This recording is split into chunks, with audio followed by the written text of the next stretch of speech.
Coucou tout le monde, c'est Michaeline. J'ai décidé de partager mon thé avec vous aujourd'hui. Et de vous faire le book haul en même temps. Je trouve que c'est plus convivial, non? Avec une petite tasse de thé. Alors prenez une petite boisson chaude.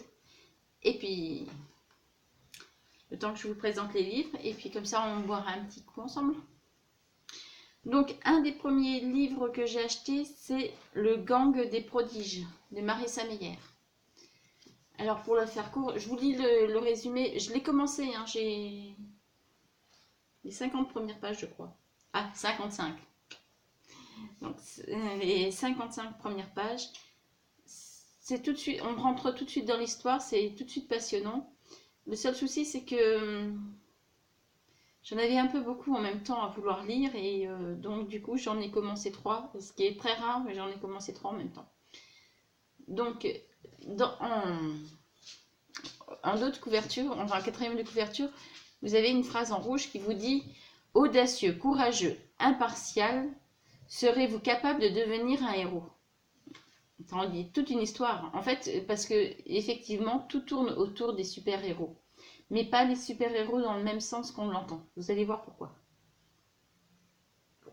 Il y a plus de 10 ans, les renégats, un groupe d'hommes et de femmes détenteurs de pouvoirs surhumains, ont vaincu les super-vilains. Ils font désormais régner la paix et la justice, mais les super-vilains n'ont pas disparu.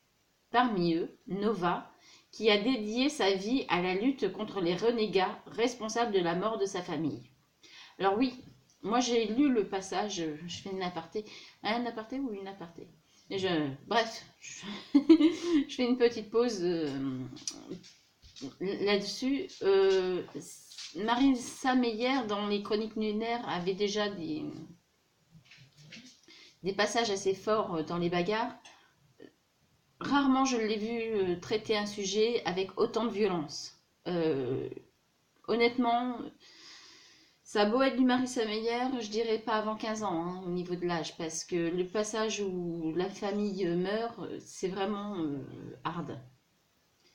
Alors, je reprends. Prête à tout, donc on parle toujours de Nova. Prête à tout, elle se fait passer pour l'un d'entre eux et infiltre leurs repères afin de les espionner.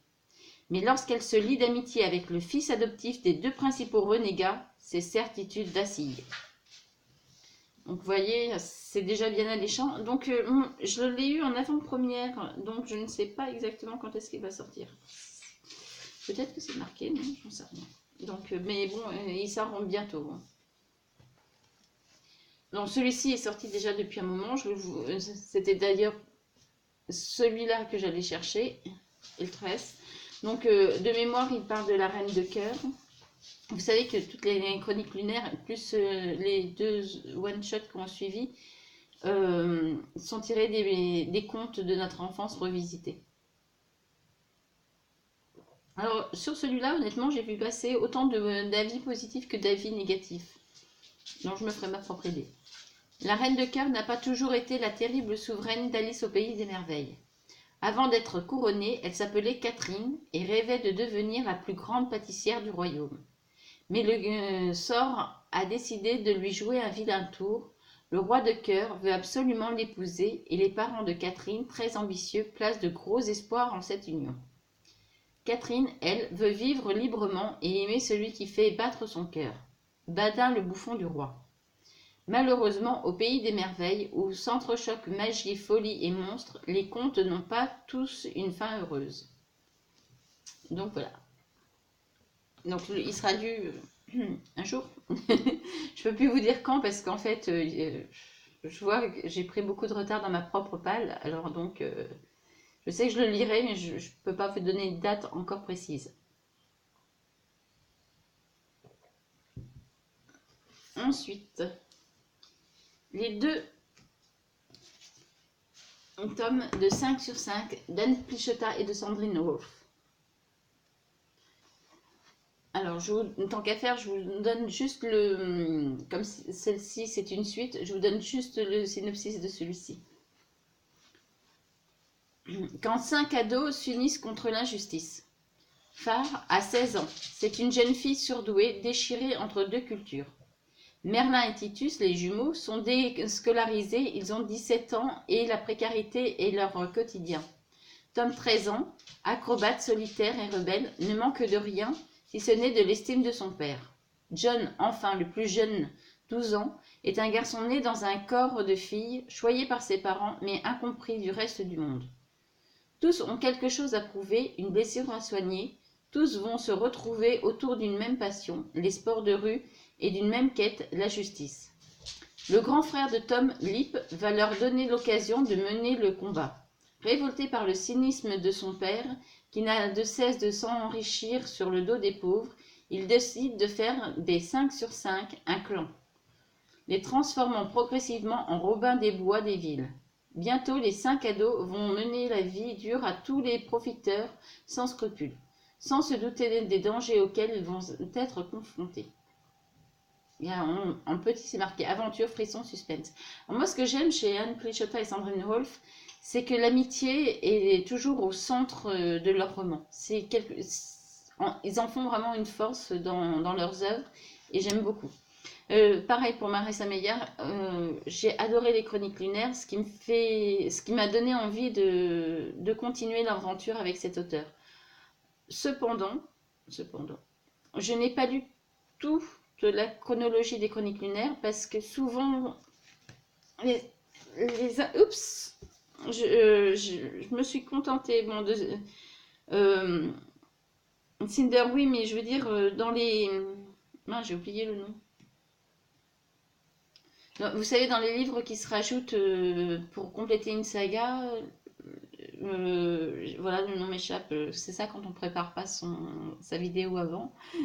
Je n'ai lu qu'un hors-série dans tous. Par exemple, voilà, les préquels. Dans les préquels, je n'ai lu que celui qui avance Cinder. Le nom m'échappe, c'est la toute petite, vous savez, la toute petite nouvelle qui a juste avant. C'est le seul préquel que j'ai lu.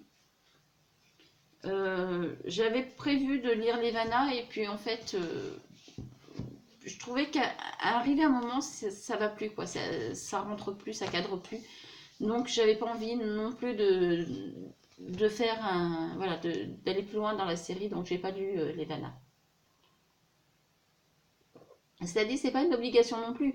On arrive à savoir pourquoi elle est devenue telle qu'elle est là, mais en fait, les chroniques lunaires telles qu'elles ont été écrites avec les tomes successifs sont très très compréhensifs sans avoir besoin des préquels derrière. Ensuite, alors je les ai pris au hasard, hein, je n'ai pas cherché. Ensuite, j'ai pris Le Dieu Oiseau, toujours en avant-première, d'Aurélie Wallenstein. Alors Aurélie Wallenstein, je vous en parle souvent sur le blog depuis un an et sur la chaîne aussi. C'est une jeune auteure que j'aime beaucoup, qui a un style mi-fantastique, mi-thriller. Et d'après la couverture, à mon avis, c'est encore le même genre. Donc, une île, 10 clans. Tous les 10, une compétition détermine quel clan va dominer l'île pour la décennie à venir. Les perdants subiront la tradition du banquet, une journée d'orgie, où les vainqueurs peuvent réduire en esclavage, tuer, violer et même dévorer leurs adversaires. Il y a 10 ans, Forlorn a assisté au massacre de sa famille. Sauvé par le fils du chef victorieux, Torok, il est depuis son esclave et doit subir ses fantaisies perverses. Enfin, la nouvelle compétition est sur le point de commencer, l'occasion pour Forlorn de prendre sa revanche. Sa vengeance aura-t-elle le goût du sang? Alors celui-ci, par exemple, ça va être une de mes prochaines lectures, pour 2 raisons. Déjà parce que j'aime beaucoup la plume d'Aurélie Wallenstein, mais c'est le cas de Marissa Meyer, c'est le cas d'Anne Pritchett et de Sandrine Wolfe. C'est surtout parce que je vais aux Imaginales en juin, je crois. Et donc, du coup, je voudrais en parler avec Aurélie Wallenstein à cette occasion. Donc voilà pourquoi je ne vais pas tarder à le lire, donc il sera lu dans les prochains mois. Ensuite, alors je souris parce que c'est une de mes chouchoutes.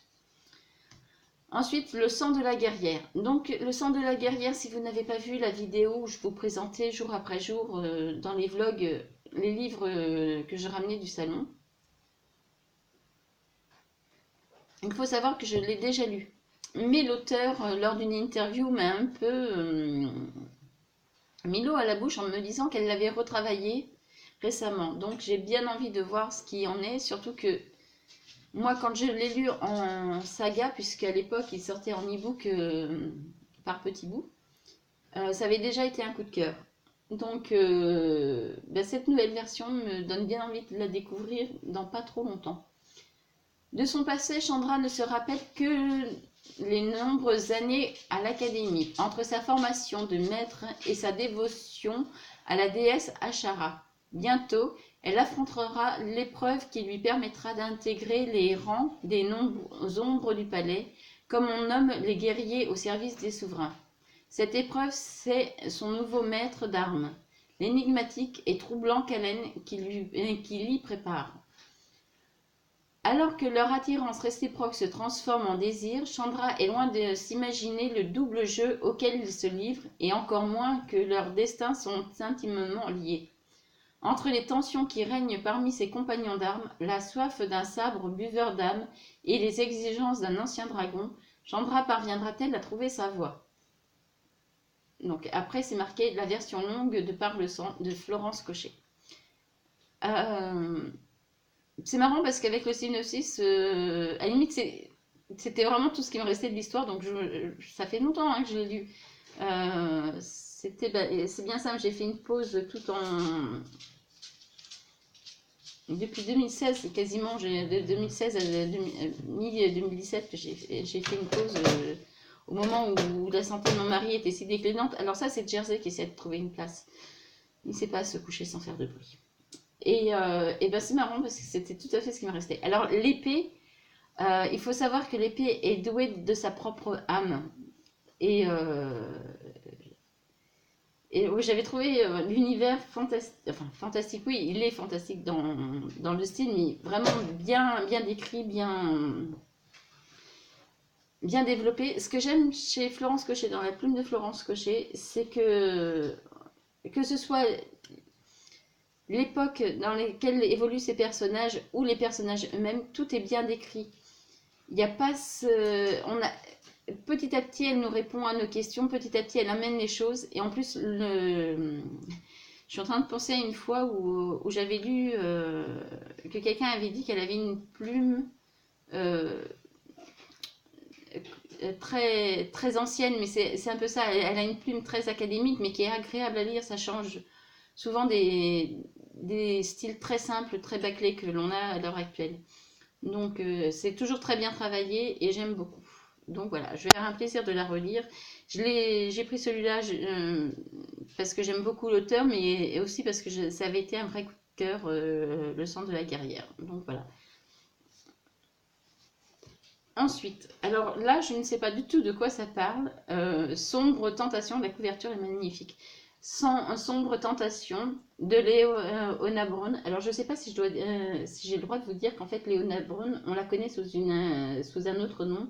C'est le pseudo qui s'est choisi maintenant. Donc, mais comme je vais présenter d'autres livres de cet auteur, voilà. Léona Braun, c'est le nouveau pseudo de Frédéric Arnoux. Frédéric Arnoux, c'est pareil, c'est un auteur que je lis depuis son tout premier roman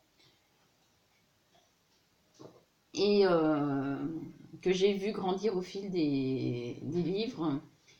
Et donc là, c'est son tout dernier. Et je lis très peu de romans, ce qui va vous étonner que je pense que je l'ai fait. Alors j'ai une notification, j'espère que vous ne la voyez pas, mais sans quoi, bon, bah tant pis, vous aurez la notification. Donc, depuis la mort de ses parents 2 ans plus tôt, Antea enchaîne les ruptures sentimentales. Son seul réconfort se résume à son meilleur ami Eder, toujours présent pour elle. Pourtant, depuis quelques semaines, l'apparition d'un homme beau et ténébreux dans son miroir hante ses rêves. Ainsi la comble-t-il de plaisir au point qu'elle songe sans cesse à leur étrange et sensuelle étreinte. Quand Antea rencontre l'objet de tous ses désirs, elle ne décèle pas le mal qui se cache en lui. Azraël, l'ange de la mort, quelles sont les raisons de son intrusion dans sa vie? Quel secret dissimule-t-il? Alors non seulement la couverture est, superbe, mais en plus la quatrième est tout aussi belle. Alors là justement on voit, et je comprends mieux maintenant pourquoi, on voit ce cœur qui dégouline. Donc c'est marrant parce que c'est pas du tout mon style de lecture, mais finalement j'ai hâte de voir ce que ça donne. Alors, Frédéric Arnoux, donc Forever. Alors Forever, elle me l'avait envoyé en service presse et en numérique, et c'était au moment où j'avais des problèmes avec ma liseuse. Donc quand j'ai voulu l'ouvrir, cette dernière me l'a bouffé carrément. Donc je n'ai jamais pu en fait le lire. Ce qui fait qu'il fera aussi partie de mes prochaines lectures pour remédier à ça et dire en fait à l'auteur ce que j'en avais pensé, puisque c'était le but normalement du service presse. Je ne sais pas si vous adorez le thé. Moi j'adore le thé Marrakech. C'est comment qu'elle s'appelle? C'est Ophélie, mais je cherche le nom de son blog en fait.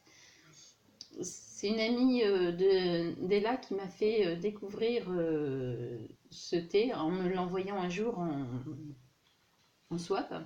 Et depuis qu'elle me l'a fait découvrir, je n'arrête pas d'en boire. Donc Ophélie, si tu passes par là, c'est de ta faute si j'arrête pas de boire des litres et des litres de thé Marrakech. Alors, dans Forever, je m'appelle Adrielle, je suis une lycéenne de 18 ans, brisée par mes camarades et ma situation familiale difficile. Je ne crois plus aux autres et fuis leur présence, préférant la solitude. Mais une rencontre va tout changer et me faire renaître. Malheureusement, rien ne se passe jamais comme on le souhaiterait. Tout un mystère, hein. Alors en fait, je découvre les quatrièmes avec vous parce que je n'ai pas pris le temps de les lire, que ce soit les livres que je vous ai présentés ou les prochains à venir. Si je les ai, c'est uniquement parce que j'aime les auteurs, hormis le dernier, parce qu'il s'avère que c'est le dernier qui a été chaudement recommandé. Donc je découvre avec vous les quatrièmes parce que j'ai pas pris le temps de les découvrir. J'aime bien aussi comme ça me les supporter par les événements. Alors celui-ci, j'adore vraiment la couverture. Mais franchement, elle me fait penser un peu au style des... Alors c'est pareil, il y en a eu tellement de séries. Mais il y a une série des bicyclettes bleues qui ressemble un peu à ça. Et voilà, ça me fait penser un peu au style de la bicyclette bleue. Donc, alors toujours Frédéric Arnoux. Et c'est Maladresse et Petit Tracas. Après une énième rupture douloureuse, Alexandra fait une croix sur les hommes. Elle se consacre à son travail et ses amis, mais sa maladresse va la conduire vers des situations cocasses qui mettront mal à l'aise sa nouvelle résolution et bouleverseront sa vie. Alors voilà, celui-là, j'ai envie de vous dire que j'ai tous envie de les lire dans pas longtemps, mais c'est vrai aussi que j'ai ralenti un peu le rythme, je ne lis plus un livre par jour. Alors donc, je ne sais pas quand est-ce qu'ils seront lus, mais ils seront lus de toute façon à un moment donné. Alors celui-ci, c'est celui que je n'ai pas choisi. C'est... Ah tiens, je ne lui ai pas demandé si on disait Alouette ou Helvète. Bon, c'est la scénariste des Princesses Sarah qui me l'a chaudement recommandé. Il faut savoir qu'elle est la directrice de collection de ces livres-là, donc je ne voudrais pas vous dire de bêtises sur le nom. Actusus? Non, c'est pas ça. Donc, voilà, Bad Wolf, c'était ce petit symbole que je cherchais. Donc, pour les fans d'Audrey, voilà, elle est directrice artistique de cette collection. Et donc, hop. Donc, elle m'a chaudement recommandé celui-ci. Alors, il faut savoir que cet auteur a eu le prix Imaginal avec son premier roman, je vais vous le chercher. Donc voilà, c'est son premier roman, Anastérie, a été un des prix, si ma mémoire est exacte, des lycéens aux Imaginales. Donc c'est pareil, j'avais dit que je le lirais, voilà, ça fait partie des livres que je voulais lire assez rapidement et pratiquement un an après, je les ai toujours pas lus. Donc, d'après Audrey, ce dernier est encore meilleur. Alors, c'est Grishmer. C'est à Landor qu'on trouve la plus importante école de serviteurs de civilisation. Ceux qui en sortent, les factotums, savent repasser le linge de leur maître, réciter sa généalogie et éviscérer ceux qui les regardent de travers. Sympa. Leur fidélité, garantie par des années de lavage de cerveau à la lessive patriotique, n'est plus à démontrer. C'est pourquoi lorsque Sylve trahit son seigneur et lui dérobe une précieuse relique, c'est l'incompréhension, puis la chasse à l'homme. Sauf que Sylve n'a jamais rien volé, et peut-on qualifier de traître celui qui a ajusté ses principes par amour? Le guerrier naïf qui n'a jamais quitté Landor est en route pour la baronnie de Krishmer. Il espère y laver sa réputation, mais il se retrouve à la merci de la puissante guilde des épiciers. Son érudition et son excellence au combat ne lui sont alors d'un faible secours. Après Anastérie, Isabelle Bossian confirme son talent pour les romans d'une formidable intelligence, une fantaisie politique dotée d'une écriture musclée et d'une narration habile. Voilà ce qu'il en est. Et bien c'est tout. Alors non, Aurélie, je n'ai pas ramené 3 tonnes de livres, même si je le pensais vu le poids, parce que il faut dire que dedans j'ai pas mal de gros volumes. Et enfin j'ai ramené de Paris, mais pas du salon, une BD que j'aime beaucoup, que j'ai eu l'occasion de lire ce premier tome, mais pas la suite. D'ailleurs, j'ai bien envie maintenant de découvrir la suite aussi en BD. Monsieur Blaireau et Madame Renard. Alors pourquoi je vous dis aussi en BD? C'est parce que c'est à France Télévisions, les éditions d'Argo nous ont offert cette petite BD, puisqu'elle a été adaptée pour passer dans l'émission Les Zouzous. Elle a été adaptée en dessin animé. Et malheureusement, quelque part, vous n'aurez pas ce premier tome dans les dessins animés, puisqu'ils partiront déjà... comment vous dire, en fait, dans ce premier tome, Monsieur Blaireau et Madame Renard font connaissance et commencent à vivre ensemble. Alors que dans le dessin animé, ils sont déjà ensemble. Et donc moi j'ai vu les 2 premiers et j'étais bluffée quoi. C'est un beau petit dessin animé. Si vos enfants ont j'ai envie de dire entre 3, même si c'est prévu pour 5 ans, mais entre 3 et 8 ans, même plus, parce que de mémoire, on a pratiquement tous ri à certaines scènes et on n'était que des adultes autour de la table. Donc c'est vraiment un très beau dessin animé. Ça a été très très bien adapté. Voilà, donc c'est un petit coup de cœur et j'avais envie de le mettre en avant malgré que je faisais un book haul pour le salon. Vous voyez passer Cajou derrière. Donc voilà. Vous voyez, c'est toujours vivant chez moi. Hein. Je fais toujours mes vidéos brutes de pommes, alors vous aurez toujours... mais apparemment c'est ce qui vous plaît, donc vous aurez toujours ce style, les animaux qui passent et puis les je mets pratiquement à toutes les phrases. Voilà, le book haul est terminé. Je vous dis à demain pour la prochaine vidéo. J'ai plusieurs sujets qui m'ont été proposés ou qui me sont venus. Donc je ne sais pas encore celle que je choisirai. Voilà. Si cette vidéo vous a plu, n'hésitez pas de mettre un petit pouce, de vous abonner à ma chaîne, de mettre des commentaires. J'ai aussi besoin de vos retours, savoir si ça vous plaît, si ça vous plaît pas. Pour les plus timides d'entre vous, je sais que vous préférez les messages privés, ça ne me pose aucun souci. L'important, c'est d'avoir vos feedbacks, j'en ai vraiment besoin. Et puis, je vous dis à bientôt. Vous pouvez aussi alors pour tout ce qui est littéraire, vous abonner au blog La vie de Michaeline. Pour tout ce qui est l'éducation de la jeunesse par les histoires, hein, ou l'éducation en général par les histoires, c'est Les Petits Loups Malins. Vous avez tout ça dans la barre d'infos. Et puis bientôt, un 3e blog qui arrive, hein, c'est vraiment une question de jour. Alors ce coup-ci, c'est vraiment une question de jour. La première fois, je ne comprenais pas pourquoi il n'arrivait pas. Là, il devrait bientôt arriver. Sachez que quand moi, je vais l'avoir, avant de le mettre vraiment en ligne, Avant de le diffuser, parce qu'il sera en ligne, mais avant de le diffuser, je veux le travailler un petit peu. Donc vous aurez Coach ta vie, qui est un blog qui n'a rien à voir du tout cette fois-ci avec la littérature, qui est un blog pour parce que j'ai décidé de changer de vie, pour vous montrer qu'à 45 ans, c'est possible de reprendre le sport, de perdre quelques kilos sans régime, et puis de redevenir bien dans sa peau, tout simplement. Donc voilà, ça sera pour le prochain blog, qui s'appellera Coach ta vie. Mais vous avez aussi des vidéos qui vont aller avec. Ça sera peut-être le sujet du jour de demain. Tiens, oui, ça me fait penser à ça, puisque on m'avait posé la question de savoir sur quoi porteraient mes vidéos et sur quel blog.